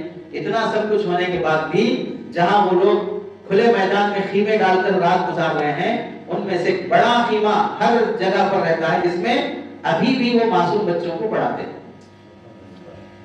اتنی مصیبت میں بھی وہ معصوم بچوں کی تعلیم چھوڑنے تیار نہیں. اسی واسطے وہ چھوٹا سا ملک فلسطین اور غزہ کے مسلمان وہاں رہتے ہوئے کیسا میزائل بنا لیے، کیسا اسرائیل کی ناک میں دم کر دیے، کیسا یہودی فوج کو اتنا مارتے جا رہے ہیں. ان کو خود حیرانی ہے کہ بھئی یہ ملک سے باہر نکلے نہیں، پھر ملک کے اندر رہ کر یہ کیسے ہتھیار تیار کر لیے. کس کی وجہ سے؟ ایجوکیشن کی وجہ سے. پڑھے لکھے لوگ پارلیمنٹ کے اندر نعرے لگاتے، ان پڑھ لوگ پارلیمنٹ کے باہر نعرے لگاتے. باہر نعرے لگانے والوں کو بولتے ہیں دھرنا کرو، ریلی نکالو، تحریک چلاؤ، فلاں کرو. بھئی پڑھ کے رہتے تو اندر جا کے 10 منٹ میں آدمی کچھ بول سکتا. تو نہیں پڑھنے کی وجہ سے آدمی کو سیاست کا دین بھی حاصل نہیں ہو رہا کہ ہم یہاں پر غالب آ سکتے ہیں. یہ ہماری ریئل لائف سے ریلیٹڈ نقصانات ہیں کہ ہم نہیں پڑھنے کی وجہ سے کیا کیا نقصانات ہو گئے. ایک زمانہ وہ تھا کہ لوگوں میں، مسلمانوں میں پڑھنے کا اتنا زیادہ جذبہ تھا. سکندر اعظم بہت بڑا بادشاہ گزرا. ایک مرتبہ وہ دنیا کی سیر کرتے ہوئے ایک ملک، ایک شہر میں پہنچا جہاں شہر کے قبرستان کو دیکھا کہ جو قبرستان میں قبروں کے سرانے کتبے لگاتے، پتھر لگا کے اس کے اوپر نام وغیرہ لکھتے. آپ لوگ تھک گئے کیا؟ تھک گئے تو بول بیان بند کر دیں. آرام سے بیٹھ کے سننا ہے. بولنا میرے کو، تھکنا میرے کو چاہیے. تو سکندر اعظم جب دیکھا قبرستان کے قبروں کے سرانے کتبے لگے ہوئے، کتبوں کے اوپر نام لکھے، نام کے نیچے مرنے والے کی عمر بھی لکھے. عمر کتنی لکھی ہوئی ہے وہاں پر؟ ایک کے لکھا تھا عمر 1 سال، اور ایک کا لکھا ہے 3 سال، اور ایک کا لکھا ہے 4 سال. ایسا ہر قبر کے اوپر 1 سال، 2 سال، 3 سال اتنے ہی لکھے ہوئے ہیں. بہت بولے تو ایک قبر کے پاس دیکھا انہیں 7 سال لکھا ہوا تھا. اسے تعجب ہوا، یہاں کی آب و ہوا اتنی اچھی ہے، جیسے فلسطین کی آب و ہوا بہت اچھی ہے. اسی واسطے وہاں پر کھانا پانی مشکل ہونے کے بعد بھی اللہ تعالیٰ اس ایریے کے بارے میں بولا بارکنا حولہ، ہم نے یہاں بہت برکتیں رکھی ہے. اس لیے فلسطین کے مسلمان بہت ہینڈسم رہتے، بہت طاقت میں رہتے. آب و ہوا میں ہی اللہ تعالیٰ وہ پاور و طاقت رکھا ہے وہاں پر. تو اتنا بہترین شہر ہے، لیکن 1 سال عمر ہے، 2 سال عمر ہے، 7 سال 2 لاسٹ عمر. تو ان میں سے گاؤں میں جا کے بڑے میاں کو بلا کے پوچھا، اتنی چھوٹی چھوٹی عمر میں مر گئے سب لوگ. تو بڑے میاں بولے آپ نہیں سمجھے، یہ جو خبر کے اوپر جو عمر لکھ رہے ہیں نا، ہمارے پورے شہر کا اصول یہ ہے کہ انسان جتنے سال پڑھائی میں لگایا وہی اس کی اصلی عمر ہے. جتنے سال نہیں پڑھا وہ مردہ ہے. مثلا ایک کی عمر 60 سال ہے، 60 سال میں سے آپ اسکول میں یا مدرسے میں کتنے سال پڑھے؟ 2 سال پڑھا. تو ہمارے نزدیک انہیں 2 سال ہی جیا بولے. 58 سال میں مردہ ہوں. نہیں سمجھے؟ اگر کسی آدمی کی عمر 70 سال ہے، 70 سال جیا وہ شخص، لیکن مدرسے میں یا اسکول میں پڑھا کتنے سال؟ 5 سال. تو ہم اس کو زندہ سمجھیں گے کتنے سال؟ انہیں 5 سال ہی زندہ رہا, 65 ایئرس انہیں بھر گیا. یہ جو خبروں کے اوپر جو لکھے ہوئے ہیں عمر, یہ لکھنے کی علامت ہے کہ ان میں سے جو آدمی جتنے سال پڑھائی میں لگایا اتنے سال جیا لوگ. جو پڑھائی کے بغیر جو لوگ جی رہے ہیں وہ ہماری نظر میں کیا ہیں؟ مردے, میت ہیں. تب سکندر اعظم کو حیرانی ہوئی, پڑھنے کا شوق ان لوگوں میں اتنا ہے کہ پڑھائی کی عمر کوئی عمر سمجھتے ہیں, باقی عمر کو زندگی نہیں سمجھتے. آپ دیکھ لیں پچھلے زمانے میں لوگوں میں پڑھنے کا اتنا زیادہ شوق تھا. آخری چیز بات تو اور بہت زیادہ ہے, ہمارے لیے دینی تعلیم حاصل کرنا اس واسطے بھی ضروری ہے. ہماری ریئل لائف میں ہمارے بچوں کے لیے آئیڈیلز نہیں, رول ماڈل نہیں. کیسے؟ ہمیں جتنے لوگ باپ بنے بیٹھے ہیں, نالائق باپ, لائق نہیں تھے پھر بھی باپ بن گئے. ان کے لیے کیا ان کے بچوں کے حق میں وہ باپ ایک آئیڈیل بن سکتا ہے کہ میرا باپ اتنا نیک ہے, اتنا پابند ہے کہ میں اپنا ہیرو ریئل لائف کا میں اپنے باپ کو بنا سکتا ہوں. حیدرآباد میں چھوٹے بچوں کو دعا سکھا رہے تھے کہ بیٹا جب بھی کھانا کھانے کے لیے بیٹھو تو دعا پڑھ کے کھانا, نہیں پڑھے تو سختی کر رہے تھے. ایک بچہ پوچھا, مولوی صاحب یہ دعا پڑھنا خالی بچوں کے واسطے ہے, بڑوں کے واسطے بھی ہے؟ تو انہوں نے بولا بچوں کے واسطے بھی ہے, بڑوں کے واسطے بھی ہے. تو ہمارے اماں بابا کے بھی پڑھتے ہیں دعا, پھر تو ہم سمجھے خالی بچوں کے واسطے ہے, بڑے ہو گئے تو ہمارے کیوں معاف ہے, سمجھے ہم. چھوٹے بچوں کے لیے ایک مسلمان باپ گھر میں نہیں مل رہا ہے, چھوٹے بچوں کے لیے ایک مسلمان ماں گھر میں نہیں مل رہی ہے. ایک ماں کے چہرے پہ جو نقاب, جو حجاب, جو نماز ہونا چاہیے تھا وہ نہیں ہے اس کی زندگی میں. تو یہ بچیاں اپنا جو رول ماڈل بنا رہی ہیں وہ فلمی ایکٹرز کو بنا رہی ہیں. یہ نوجوان بچے جو اپنا رول ماڈل بنا رہے ہیں وہ فلمی ایکٹرز کو بنا رہے ہیں, ہیرو کو بنا رہے ہیں. ایک باپ ان کے لیے نمونہ نہیں بن سکا, ایک ماں ان کے لیے نمونہ نہیں بن سکی. جو ماں باپ یہ چاہتے ہیں کہ ہماری بچیاں نماز کی پابند ہوں, بااخلاق ہوں, تو ان کو چاہیے پہلے وہ خود نماز کی پابند, وہ خود بااخلاق. پڑھنے سے انسان جتنا سیکھتا ہے, ماں باپ کو کرتا ہوا دیکھ کر انسان اس سے زیادہ سیکھتا ہے. پہلے زمانے میں دیکھو سیکھنے کا مزاج کیسے تھا. ایک بزرگ گزرے ہیں عبد الرحمن بن قاسم رحمۃ اللہ علیہ, امام مالک رحمۃ اللہ علیہ کے شاگرد ہیں. شادی ہو گئی ان کی. شادی ہونے کے بعد ان کو خیال آیا میرے کو کچھ بھی قرآن حدیث نہیں آ رہا, میں پڑھ لینا چاہ رہا ہوں. چچیری بہن چاچا کی بیٹی سے نکاح ہوا. نکاح ہونے کے چند مہینے کے بعد اپنی بیوی سے یہ بولے میں پڑھنے کے واسطے مدینہ منورہ جانا چاہ رہا ہوں, کب واپس لوٹتا ہوں نہیں معلوم. تمہارے کو میں یہ آفر دے رہا ہوں, تمہاری اجازت ہے, میرے واپس آنے تک تم انتظار کرتے بولے تو انتظار کرو, نہیں انتظار کر سکتے بولے تو میرے سے طلاق لے لے کے تم کسی اور سے شادی کر لو. اس زمانے میں خلا طلاق کوئی بڑی بات نہیں تھی, ادھر سے خلا ہوا تو دوسرا کر لیتا, اس واسطے کہ اس زمانے کے مرد تھے, اس زمانے کے مرد تھے. کیسے؟ ان کنتم رجالا فتزوجوا اربعا, اگر تم مرد ہو تو 4 نکاح کر کے دکھاؤ. تو اس واسطے وہاں کوئی سیٹ خالی نہیں رہتی تھی. ان کی گاڑیاں 4 سیٹ کی ہوتی تھی, سامنے ڈرائیور پیچھے 4 بیویاں. کار شوہر چلاتا لیکن زندگی پوری بیویاں چلاتے. تو وہاں خلا طلاق والا کوئی بڑا مسئلہ نہیں تھا. اب یہاں خلا ہو گیا, طلاق ہو گیا تو زندگی برباد, کوئی دوسرا کرنے کے واسطے تیار نہیں ہوتا. اب تنظیمیں ہیں, مالدار لوگ ہیں, یہ سب مہینے میں رمضان میں راشن کٹ دے دے کے ان بیواؤں کی بہت بڑے سہارا بن جائیں گے بس, لیکن ان کو شادی کرانے کی کوئی فکر نہیں کرے گا, جس کی وجہ سے کئی بیوہ عورتیں ہیں جو غلط راستے پہ پڑ چکی ہیں. تو بیوی سے بولے کہ میں واپس آؤں گا نہیں آؤں گا نہیں معلوم, تم چاہے رہو چاہے کھلا لے کے کسی اور سے نکاح کر لو. بیوی نے کہا کہ میں انتظار کروں گی. چلے گئے امام مالک رحمۃ اللہ علیہ کے پاس پڑھنے کے لیے. پڑھتے پڑھتے پڑھتے پڑھتے 17 سال ہو گئے. کتنے سال؟ 17 سال گزرنے کے بعد کلاس میں بیٹھے تھے, ایک نوجوان آیا, پوچھا آپ میں سے عبد الرحمن بن قاسم کون ہے؟ تو لوگ بتائیں یہ بڑے میاں جو بیٹھے ہیں. یہ قریب آیا, ان کا بوسہ لیا، پیشانی کو چوما، مصافحہ کیا. تعجب سے پوچھے کون ہے بیٹا تم؟ تو پھر وہ نوجوان کہنے لگا میں آپ کا بیٹا ہوں. جب آپ میری ماں کو چھوڑ کے گئے تھے اس وقت میں پیٹ میں تھا.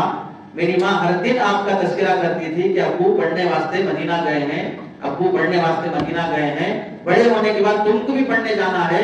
اب میں 17 سال کا ہو گیا، جتنی پڑھائی گاؤں میں پڑھ سکتا تھا وہ پڑھ لیا، اب مدینے میں پڑھنے کے لیے آیا ہوں تو امی نے مجھے یہاں پڑھنے کے لیے بھیجا. اتنا سنا تو وہ بڑے میاں کی آنکھوں سے آنسو آ گئے.